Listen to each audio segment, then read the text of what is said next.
I'm really proud this week to introduce Dr. Bernice King, who is going to talk to us about our journey as a company in trying to design a company for acceptance and inclusion for Black lives, as I've said.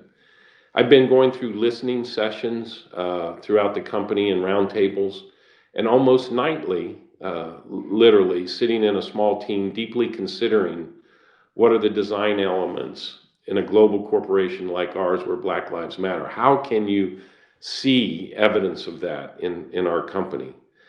And in doing that, in the last few nights, our team has confirmed that the deep thinking that we're doing so that we really make an impact has begun to compound in really cool ways. Today, we just talked about the evolution of the police interceptor and how its potential to be an enabling mechanism for this.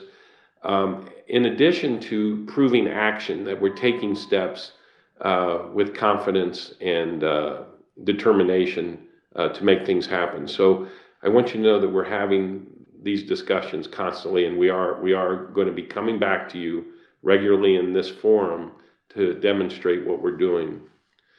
So back to Dr. Bernice King. She is the CEO of the Martin Luther King Center for Nonviolent Social Change. It's known as the King Center, which was founded by her mother, Coretta Scott King, who in herself was an incredible influence in history. Her mom founded this in 1968, and from this position, Dr. Bernice King, has the same perspective that her mother once had with this, that this is a place for transformative leadership. And there's a legacy in the King family of nonviolence, which Dr. King rebranded as Nonviolence 365, and which educates youth and adults about these principles which were modeled by her parents. And she also has coined a phrase, I love this, called the beloved community. And these talks are a centerpiece that she's been able to have as listening sessions and interactions to have courageous conversations in communities about difficult racial issues that have to be confronted. Dr. King, we started listening sessions inside the company, I think probably in a small way, or a nod to that. I could go on about her accomplishments. She was 5 years old when her father was assassinated. And I'm sure that this is not lightly said by me, that this was a monumental man who now has a monument in Washington, D.C., who led from a perspective of insight and awareness that even today, the comment and kind of gospel that comes from his discussions still are enlightening and still are able to be applied. And so I also want to just underscore the loss of these two great leaders this week in C.T. Vivian and John Lewis. John Lewis I knew, and there was John Meacham did a piece on him this week that if you haven't seen on video, you should, because Meacham's just written a biography about John Lewis. And he talks about the depth and quality of this man at a kind of a supreme level of humility and empathy. And I just want to underscore what a loss he is for our country and for our world. So, Dr. King, let me just bring you on camera and say welcome. And if you're okay, I'd like to ask you, I mean, I'm sure you have comments you want to make, but from your perspective, what would you highlight that you've learned from these two civil rights leaders as we celebrate their lives? You know, I think I want people to know and understand that these were two men who were fundamentally committed to nonviolence after all they went through. Both of them were beaten in Selma, Alabama. C.T. Vivian on the steps of the courthouse seeking to register voters by Sheriff Jim Clark, beaten in the head, bloodied. John Lewis, along with Jose Williams, my uncle A.D., who's my father's brother, Amelia Boynton, and so many countless others marched across that Edmund Pettus Bridge, and John Lewis was bloodied and left for dead, beaten, bloodied, and left for dead. And the amazing thing is neither one of them developed bitterness. Neither one of them felt that they had to take revenge. And they continued on that quest for the rest of their lives from that moment, fighting for the right to vote and fighting for equal opportunity. And to me, that is just so amazing. Anytime I see an individual who faces an injustice and they have the strength and the dignity and the bravery to take a higher ground and to set an example for even the other person who may have attacked them.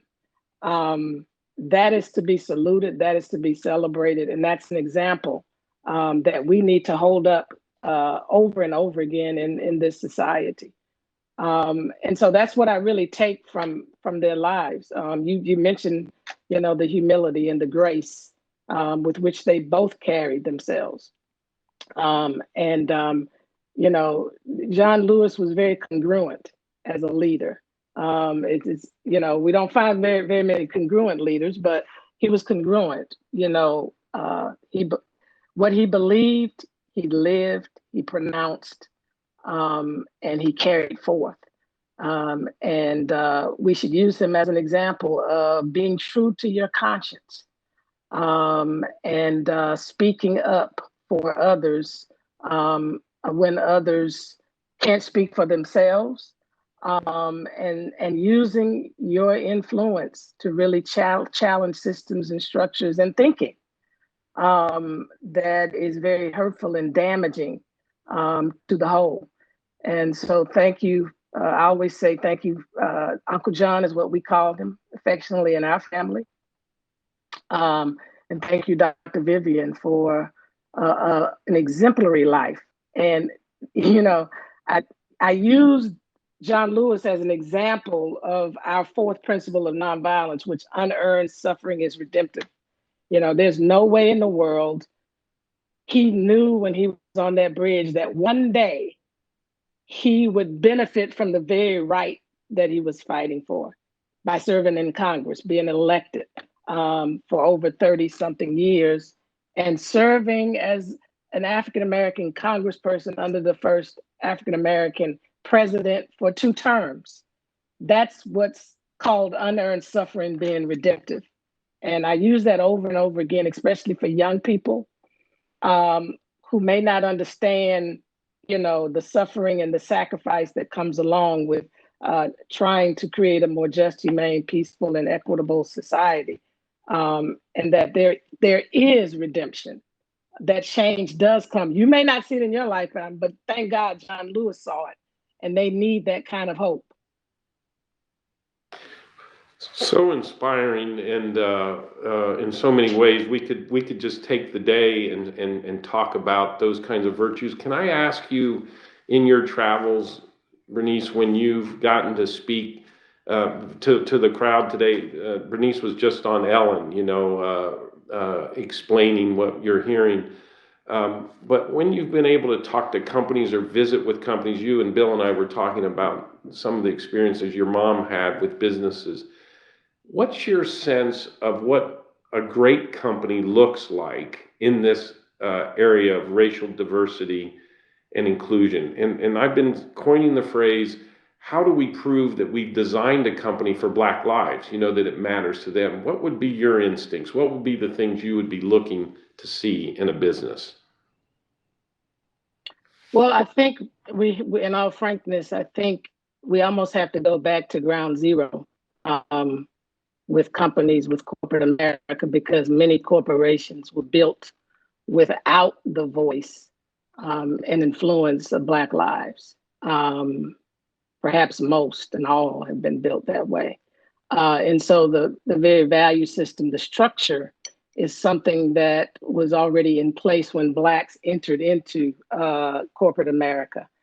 And so I think the process of really creating a truly diverse, inclusive, and diverse culture begins with what I call the X-ray, where you look at all the parts and pieces of your organization, and you don't do it yourself, but you let others do it with you, so that you can truly examine where there are pitfalls, where there are gaps, um, and you can design a process going forward with change management experts, specialists, that ensures that there's equity throughout the organization, from boardroom all the way through supplier diversity, through marketing, every aspect of your organization's policies, procedures, practices, systems, operations, and that's hard work. It's difficult work. It's the work of, almost getting naked, and, and being vulnerable and transparent, and being willing to be honest with yourselves, and honest even with your customers and client base, and partners. This is where we are. But this is where we want to be as a result of discovering truly where we are. And then being comfortable with being held accountable through the process. So as you set out with the metrics, the targets, and the scorecards, you're honest about the progress you've made along the way, and you set out to make whatever adjustments necessary as you move towards the ultimate goal of becoming a truly diverse and inclusive environment. But equity has to be a part of it. I think I've said this in corporate environments. I don't know how people take it, but it is the case. And I've seen Blacks nod their heads. And it's that diversity and inclusion, unfortunately, to this day, has not worked for Black employees. For whatever reason, we've still been overlooked. We've still been denied access. And we've still not been able to feel like we belong in corporate environments. And so, on the one hand, diversity and inclusion is a good concept, but on the other hand, sometimes it overlooks the individual needs of a particular group. I so support that. In fact, we've been talking this week in the roundtables, Bernice, about, if you think about Black Lives Matter as on one end of continuum and diversity and inclusion on the other, the worst thing we do is average everything together, and then we don't prove that we have deep consideration. And so that's why we're unpacking the issue and saying the reason we haven't made the kind of progress is because we don't understand what does Black life need at Ford for it to be successful. And of course, it's my belief that as we unpack that and understand it, it makes us much better to be inclusive for all people. But it's from that perspective. And I wanted to mention something too, Jim. One of the things we've all been guilty of, so this is not pointing the finger, this is just exposing a truth, is that we tend to group people, especially what we call minority communities, which is a word that we need to kind of do away with. People of color often misses the point, because when you look at in every aspect of American life, when you look at the data, Blacks who comprise this people of color happen to be last in every category. Um, and if you don't have that awareness and you group of people of color, the data becomes skewed and things may shift, but they may shift for people of color, brown people, Hispanic, Latina, but it doesn't change for the Black community. Mm. And so I know this is hard, but it's, it's almost the very thing that continues to haunt this nation.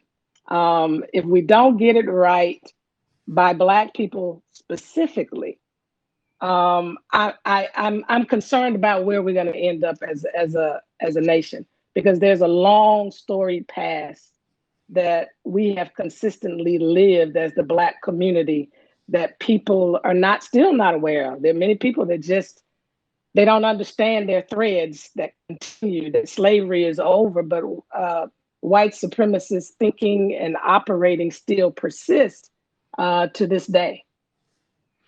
In fact, that is the reason that I believe your father was able to speak to all races, because he could enable a self-reflection from some of the worst, I think, racists in the world, from what I've read, and get them to consider a perspective.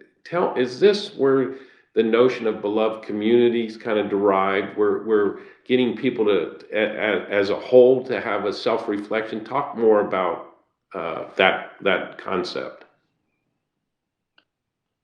Yeah, beloved community, that there is a sense of transparency and honesty that exists in a beloved community. And there's also a commitment to the us, the we. And that we and us is an other centeredness that goes beyond the specific grouping that you may be a part of. And in a beloved community, there is conflict. That's one thing I want to stress, because a lot of people feel like, if we have conflict within our organization, if we have a little bit of tension, then we're not exuding the beloved community. Nothing could be further from the truth. It's how you handle that conflict, whether you utilize what we call the nonviolent practices, and you seek to resolve things in a peaceful manner where people still maintain their dignity through the process. There are things that you don't tolerate in a beloved community. You don't tolerate inequities and discrimination and violence. And violence is not just physical. Violence can be, in language.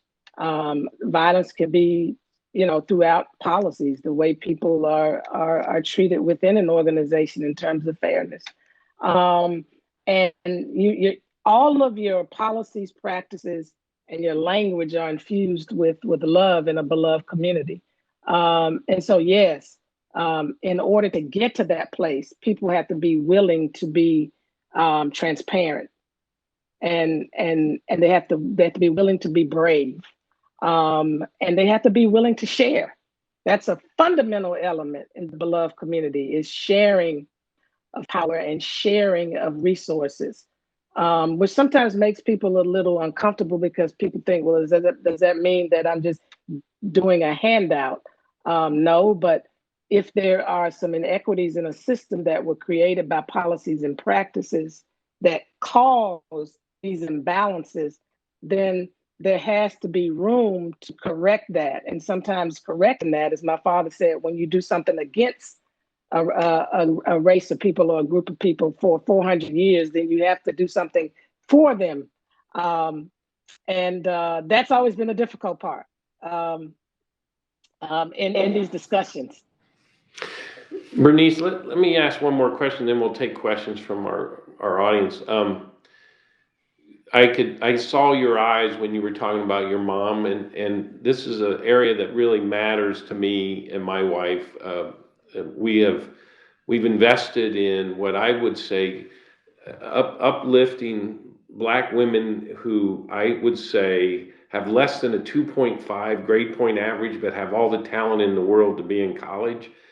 And so we've found a way to help get some people started in colleges, and of course they've soared as a result. So here's the question: because of my experience in doing this, and you reflecting on your mom, who was not just in the background, right? She had a big impact. How do you pay witness to what's happened to women during this time? You're a Black woman, but you're also a woman. And this is an area that we also talk about in businesses where women didn't have the same kind of opportunity. What you've had to deal with both of these issues as you've grown up and seen the strength come from your mom. So maybe this is a strange question, but can you comment on what it's like to have to deal with these things kind of in parallel? Yeah, it's all challenging because we're like kind of the double minority, as they say. That word that I don't like. Um, uh, and yet, if I took my blackness out of it, when we look at the progress that was made when we had affirmative action in place, Blacks did not accelerate at the rate of women, white women in particular. And so the peculiar space for us is being a woman that happens to be Black, that makes it challenging. And, having to always work within that power, that male power construct that doesn't always accept women on equal terms in terms of our thoughts and ideas or our expressions. You know, we've been accused many times in spaces, particularly in corporate spaces, of being the angry Black woman, or you've been being super aggressive. Whereas if a white woman does it, it doesn't come across the same way. And so that's been difficult sometimes to navigate, and causes us to have to constantly think two and three and four times about how we say something, when we say something, and should we say something, which causes suppression and is a form of oppression. So yes, it's very difficult. But one of the beauties of my mother's life, she knew how to navigate in those environments. She knew how to win friends over by having strong and close conversations and dialogues with people, kind of seeking to understand them. So she knew how to kind of push them and nudge them in ways that would work for them. Um, and she was very good at that. In fact, she was able to cross party lines as a result of that, and show up in so many spaces. And people called upon her from all parties, both parties in this nation. Well, So yes, it's a challenge. well, I'm sorry. I just want to emphasize that. Take that word angry out and add the word strength or strong, Strength, exactly. and I can't endorse any more than what I'm about to say, which is that the power of strength in all the women and Black women is as you described, the source, I think, of the renewal that we're going to have to discover here, because all the data shows exactly what you just said, where Black women have to come around. So if you and I were just talking and we had another hour, I'd love to spend more time on that. I may call you on this. But Mark, let me hand it over to you and see what kind of questions we're getting from our audience. Oh, thank you, Jim. We've gotten quite a few questions in, Dr. King, if you don't mind answering a few from our team around the world. Let me just start with this one. We've had moments in America where issues of racial justice have come to the surface, and there was hope for change. I can think of a few: Ferguson and Baltimore, and aftermath of the Rodney King arrest. Do you feel this moment is different, a true inflection point, or what has to happen to make it maybe different than in the past, where things kind of, there was awareness and then it kind of faded away?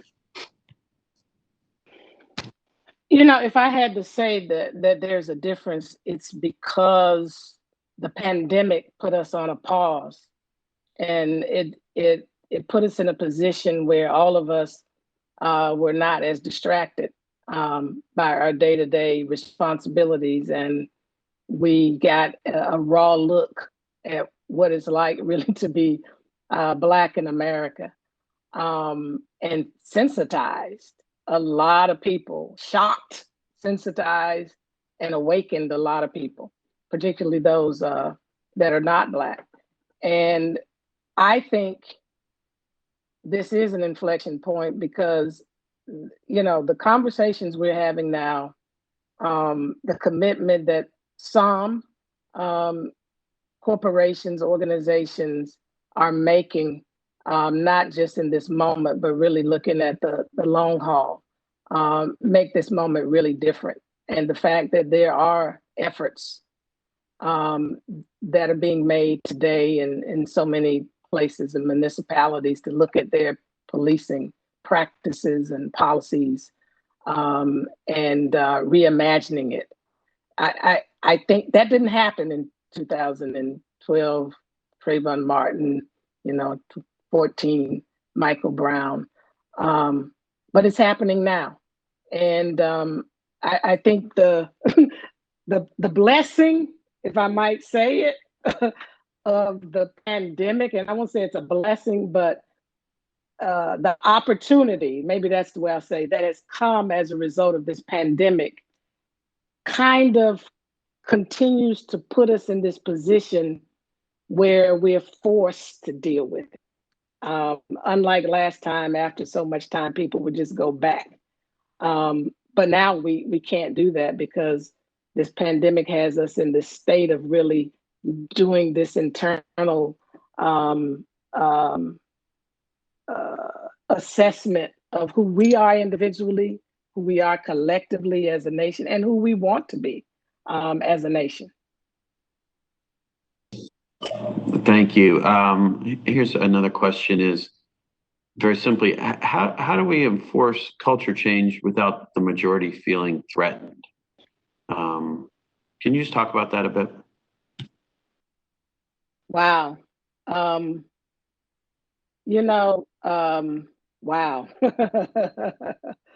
The majority has to play a role, obviously, in this. And, I would think it happens, number one, when all people have the courage and the bravery to commit to it, regardless of the price to be paid. And that means that those who are not in those power seats, putting the pressure on and saying, we want to create these courageous spaces where you're not penalized, and for things that you may have to bring up. And even if it means bringing in tools so that people can remain anonymous, so that those expressions can come forward. That's the only way I know how. It is difficult for people who are in power to readily give that up and be open to the critique. But it only comes when there's pressure from those who feel like they are not being heard, or they're not being included. That's what my father's movement was about. It was about bringing that pressure to bear on those people who were in those seats of power and influence. And only happens when those people who don't have it are willing collectively to put that pressure where it belongs. Okay, maybe we'll sneak one more in here. Question is, as a daughter of a very famous global icon, what would you like people to know about your father beyond the speeches and the quotes and some of the history that we're all familiar with? What would you like people to know about him, and maybe kind of relate that to what was going on today, how he might approach a situation like what we've seen over the past, couple of months? Well, the one thing I want people to know is that my father was really an incredible thought leader.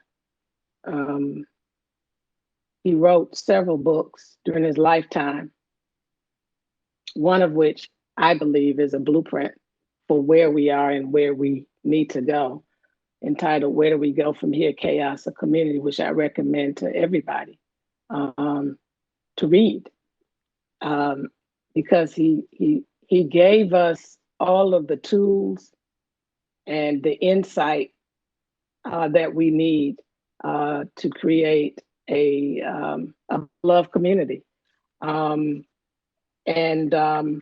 You know, one of the things that, he talked about is that we must find a way to live together as brothers, and I'll add sisters because he was talking about brother in a universal sense at that time for him, or we'll be forced to perish together as fools. And one of the suggestions he made is that we have a revolution of values, and that values include keeping people at the center of everything we do. And he saw us rapidly moving away from that. And that's why he said we must rapidly begin that shift from a thing-oriented society to a person-centered society. That the progress we make, we must ensure that at every step of change, scientifically, technologically, that people remain at the center of those discussions as we grow as a democracy, as we grow in terms of capitalism, that people still remain at the center.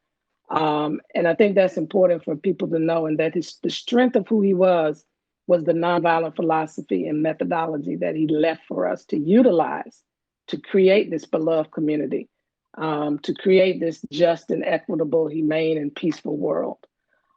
So that's what I would want people to know. And my mother, in the same vein, continued that. I mean, we know him today as an icon because of her efforts after his assassination. He was one of the most hated men in America when he was assassinated. But now he's one of the most loved men in the world because of her efforts to truly institutionalize his legacy. And so with that said, I want to just thank you all, the Ford Fund, for their ongoing support of the work of the King Center that my mother established in '68. And Henry Ford II, Bill and I were having a conversation, was the head of the King Center's capital campaign to build the King Center. And so I'm deeply appreciative of the support and partnership that we've had with you all over the last several years. And thank you, Pam, for giving us that support.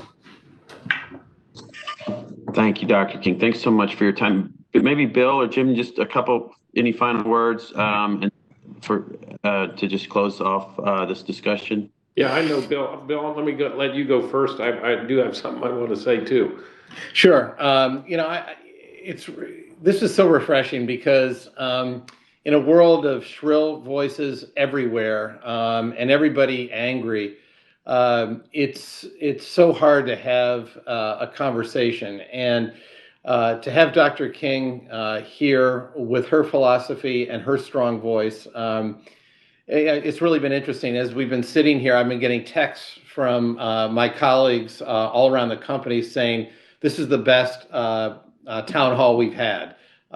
People have been really inspired by you, Dr. King. They love your message. Thank you. And you've really gotten through to everybody in a way that, as I say, sometimes in this world now, people just tune out because there are voices everywhere. Your voice of reason and compassion really came through. And so I love this morning. And Dr. King, thank you so much for it. Thank you. I appreciate you.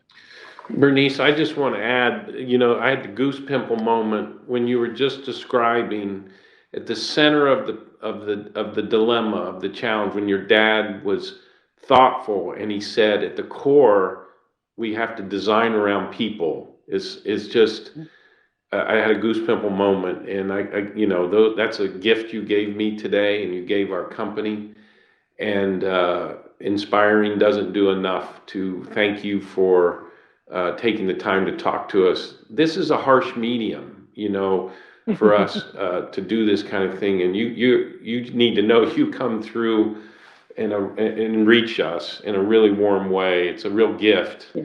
And so you likely won't get enough credit, right? I tell Bill this, when you're a descendant of somebody famous, you get That's true. either more blame, you either get more blame or not enough credit. I think you're probably not getting enough credit for what you're doing for our country and our world. So I just want to make sure you hear that Ford Motor Company really appreciates what you're doing. Thank you. I appreciate it very much, Jim. And thank you, Bill. Thank you all for having me. Okay, you have a great day.